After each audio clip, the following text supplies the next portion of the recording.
हिमाचल सत्याश्याम जीवदात्री की जय जय।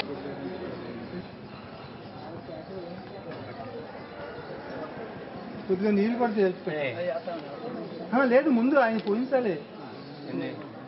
ఒక్కనాటిలో నీళ్ళు పోయాలి. 2 పనులు అయిపోవాలి. పిల్లలకి చెప్పేది కూడా అదే సార్. మా రంగరావు గారు గోల్డ్ హ్యాండ్ అండి. ఒకసారి